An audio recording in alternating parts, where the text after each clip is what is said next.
Ya es de pleno conocimiento la importancia que tiene el derecho internacional de los derechos humanos. Las normas consagradas en tratados internacionales de esta índole deben ser observadas por el Estado colombiano.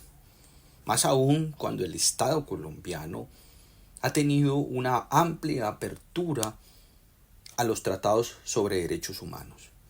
Es decir, ha venido ratificando, suscribiendo, aprobando instrumentos internacionales de protección de derechos. Dentro de ellos es importante resaltar el valor de la Convención Americana sobre Derechos Humanos. El Estado debe cumplir todos esos estándares consagrados en dicha convención. De ahí, de la convención, surge la idea del control de convencionalidad. Del artículo primero, del artículo segundo. Existe para Colombia el deber de acatar y de adecuar el orden jurídico interno para que guarde sintonía con la Convención Americana sobre Derechos Humanos. El legislador debe adelantar todas las reformas necesarias para que las normas jurídicas de nuestro ordenamiento jurídico tengan compatibilidad con las normas establecidas en la Convención. Y en el caso de existir algún conflicto, alguna antinomia, priman las normas consagradas en la Convención Americana. ¿Qué viene siendo eso? El desarrollo del concepto de convencionalidad. Muy bien, y hemos referido de esas normas el artículo octavo que habla de las garantías judiciales, que nos dice que toda persona tiene derecho a ser oída en el juicio, a que se le garantice el debido proceso, a tener un plazo razonable para las decisiones que se toman, para que sea un juez o tribunal competente, independiente, imparcial, quien decida. De ahí que dentro de los procesos penales, civiles, administrativos, pues la persona tiene derecho a un abogado, tiene derecho a comparecer en audiencia pública, tiene derecho a tener el tiempo necesario para preparar su defensa, tiene derecho a expresar de manera personal los argumentos de defensa. En el caso de un proceso penal, a conocer los detalles de lo que se le está acusando, cuáles son los delitos. Por eso nosotros aquí en el ámbito penal tenemos una imputación, una acusación, un juicio, una audiencia preparatoria, un juicio, que permite garantizar estos derechos.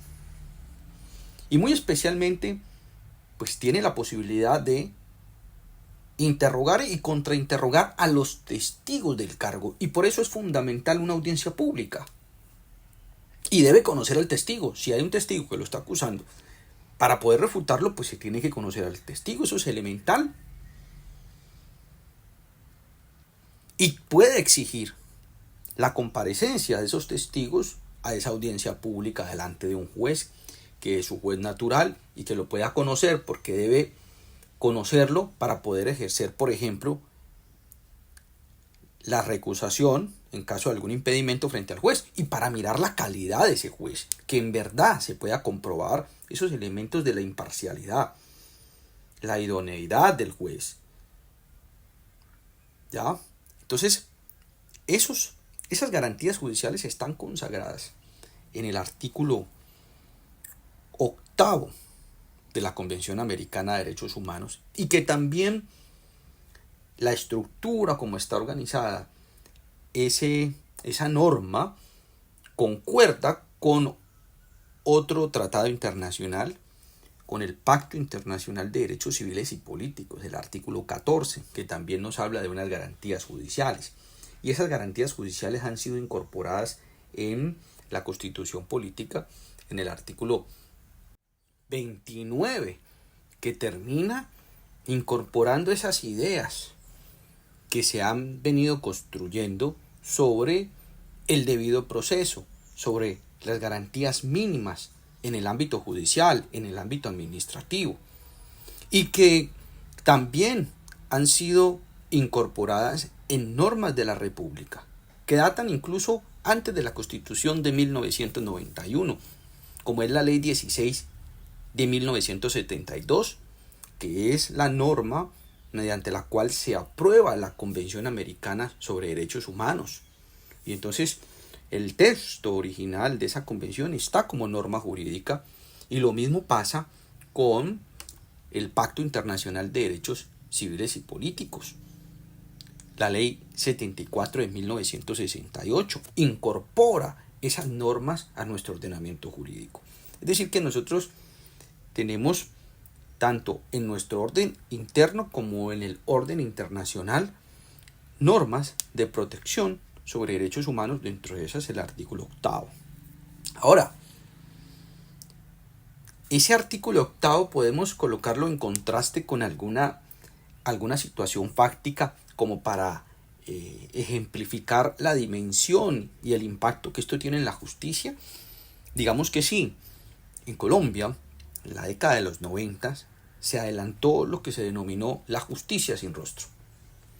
¿En qué consistía esa justicia sin rostro? Una persona que era investigada y que iba a ser juzgada, iba a ser investigada por parte de la fiscalía y juzgada por los jueces, que tenían esos operadores jurídicos protección de la identidad. Es decir, se desconocía la identidad del juez. Las audiencias se realizaban a través de una sala, desde luego, de audiencias, que la separaba el acusado de quien lo iba a juzgar, y de la fiscalía lo separaba un vidrio con voz distorsionada para que no se identifique al juez, para que no se identifique a los fiscales. Y muchas veces la persona estaba en un sitio en particular, y el juez o el fiscal estaban en otro, no en ese mismo lugar. No era una audiencia pública donde se pudiese conocer al juez.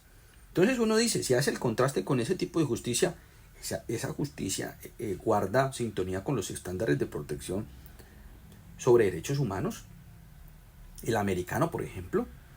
Y la respuesta es que no. Ya hubo un pronunciamiento importante, que es el caso de Becerra Barney, Manuel Francisco Becerra Barney versus el Estado colombiano, ante el Comité de Derechos Humanos. El Comité de Derechos Humanos se encarga de proteger el Pacto Internacional de Derechos Civiles y Políticos. En ese caso, en donde Becerra Barney fue investigado, fue juzgado por la justicia sin rostro, por el delito de enriquecimiento ilícito de particulares, presuntamente enriquecimiento ilícito de particulares, ese caso fue sometido a la justicia internacional, al Comité de Derechos Humanos, y el comité dijo que se le había vulnerado al denunciante el artículo 14 del pacto. Ese artículo 14 es de un similar contenido al artículo 8 de la Convención, y habla de las garantías mínimas. Conocer a su juez natural, que sea un juez imparcial, independiente, que tenga la posibilidad de interrogar, contrainterrogar a los testigos del cargo, que sea una audiencia pública. Y dijo en esa decisión el comité, a través de un dictamen, que efectivamente esa justicia pues no le garantizaba ese debido proceso, ese derecho de defensa y contradicción, y que el Estado debía otorgarle al denunciante una compensación adecuada de un recurso efectivo, que hoy por hoy el Estado colombiano no ha cumplido esa decisión. De hecho, ese fue uno de los casos que yo analicé en mi tesis doctoral. No ha cumplido esa decisión. Y entonces uno puede hacer el contraste. ¿Puede garantizar esa justicia la imparcialidad del juez? ¿Cómo la va a garantizar si ni siquiera se conoció si el juez era un juez idóneo? Es decir, se supone que sí, pero ¿cómo usted lo verifica? Pues con la identidad del juez, con los pergaminos, que sea abogado, que tenga la idoneidad, que tenga la experiencia. ¿Y eso se alcanzó a verificar? No. ¿Se pudo conocer el juez natural para poder presentar recusaciones en caso de impedimento? Tampoco. ¿Se pudo interrogar a los testigos, a un único testigo en ese caso, que decía que Becerra Barney había recibido 300 millones de pesos del narcotráfico, supuestamente, en 3 renglones?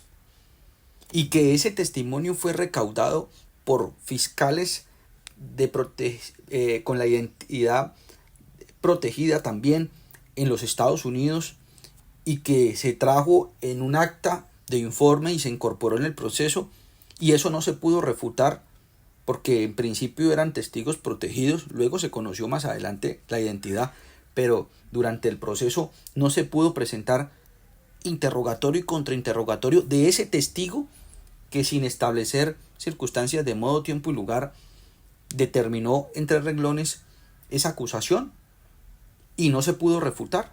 Vulnera, desde luego, y así lo determinó el comité, el artículo 14 del pacto y también el artículo 8 de la convención, porque uno de los elementos fundamentales es una audiencia pública en donde se pueda interrogar y contrainterrogar al testigo del cargo. Entonces, colóquense ustedes en esa situación. Una persona que está en un extremo de una sala, al otro extremo un acta de un testimonio que fue recaudado en Estados Unidos con reserva de identidad, que dice y lo acusa de determinada circunstancia. ¿Cómo hace el individuo para ejercer su defensa frente a esa acusación? ¿Cómo hace si no conoce quién es, si no conoce las circunstancias en las cuales se recepcionó el testimonio? ¿Cómo puede refutar ese testimonio si tampoco se le da la oportunidad de hacerlo a través de un interrogatorio, de un contrainterrogatorio? Esa vulneración es una vulneración muy grave a los derechos humanos, y eso pasó y está documentado en ese dictamen que es del 2006. Fuera de que no tuvo audiencia pública, fuera de que el juez pues se desconoce quién era, la imparcialidad está en duda, la idoneidad también, la independencia, pues, con un juez en donde no se tiene la certeza de la identidad, pues genera un aspecto negativo a esos derechos que tiene que tener toda persona dentro de un proceso judicial. Y eso ha sido reafirmado también por la Corte Interamericana de Derechos Humanos. La Corte Interamericana, en un proceso que se surtió en contra del Perú, también donde había justicia sin rostro, dijo que desde luego esa justicia vulneraba el artículo 8 de la Convención Americana. No era en esencia garantista de los estándares de protección de los derechos humanos. Ahora la pregunta es, ¿una justicia sin rostro, con esa gravedad en la protección de los derechos humanos, puede dar lugar a decisiones justas? Y la respuesta es que no. Lo accesorio sigue la suerte de lo principal. Y en este caso yo creo que la decisión también termina siendo esencial, desde luego. Y un proceso que en su estructura vulnera los derechos humanos, las decisiones que provengan de ese proceso también son decisiones injustas. Por eso la presunción de inocencia no se desvirtuó con ese proceso. ¿Qué ha hecho el Estado colombiano frente a ese tema? ¿Ha cumplido la decisión internacional? La respuesta es que no la ha cumplido. El Comité de Ministros, que se conforma con la Ley 288 de 1996, consideró no cumplir la decisión internacional, mencionando que la Corte Constitucional en 1993 había declarado la exequibilidad de la justicia sin rostro, que luego la declara inexequible, pero que en su momento la había declarado exequible. Y el Consejo de Estado, en reciente jurisprudencia que dio lugar a una presentación de tutela que tampoco prosperó, dijo más o menos lo mismo. Es decir, que la justicia sin rostro fue analizada por la Corte Constitucional y en su momento dictaminó que era exequible. Eso en el 93, pero si yo hago un análisis del daño antijurídico en el 2024, porque la decisión es reciente, la decisión ante la jurisdicción de lo contencioso por privación injusta de la libertad, donde se estaba solicitando la reparación del daño, si uno hace un análisis con base en la convencionalidad, miren la importancia de la convencionalidad, yo creo que hoy no podemos decir que una justicia sin rostro está de acuerdo a la Constitución política, al bloque de constitucionalidad, a los tratados internacionales sobre derechos humanos. Eso sería una afrenta a la noción del Estado social y democrático de derecho, a un Estado constitucional. Y el daño antijurídico se debe analizar desde esa esfera, desde la esfera no desde 1993, porque recuerden que la Constitución política es viviente, va cambiando, y el bloque de constitucionalidad se ha conformado de manera progresiva. No es lo mismo la idea que se tenía en 1993 del bloque de constitucionalidad, que ni siquiera se había introducido porque se introduce en 1995, y no es lo mismo hablar de ese bloque al 2024, donde se ha venido construyendo y haciéndose más claro e involucrando nuevas normas que hacen parte de la Constitución política, aun cuando no están en el texto de manera física, en virtud del concepto del bloque. Y recordemos que el control de convencionalidad data del 2006, en ese caso de Almonacid Arellanos versus Chile, donde la Corte Interamericana de Derechos Humanos habla de que los estados y las autoridades deben ejercer el control de convencionalidad. Que en el caso de existir incompatibilidad entre una norma del orden interno y una norma de la convención, pues debe prevalecer la norma de la convención.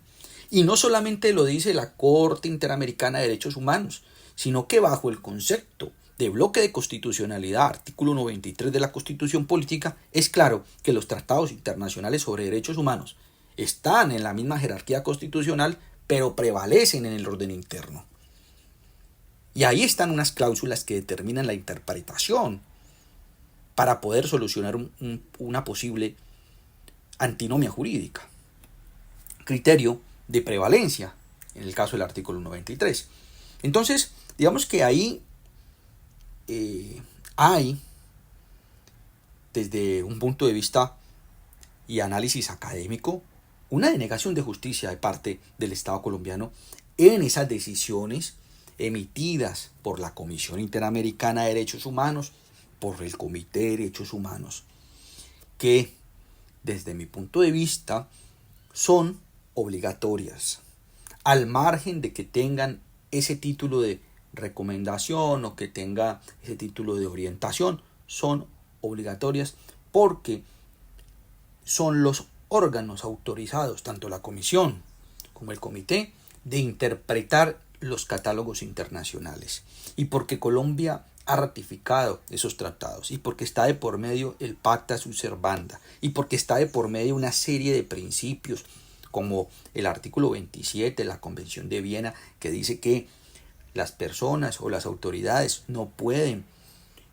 argumentar o utilizar su derecho interno como pretexto para no cumplir un tratado internacional. Y la solución está clarísima en el artículo 93 y en el control de convencionalidad.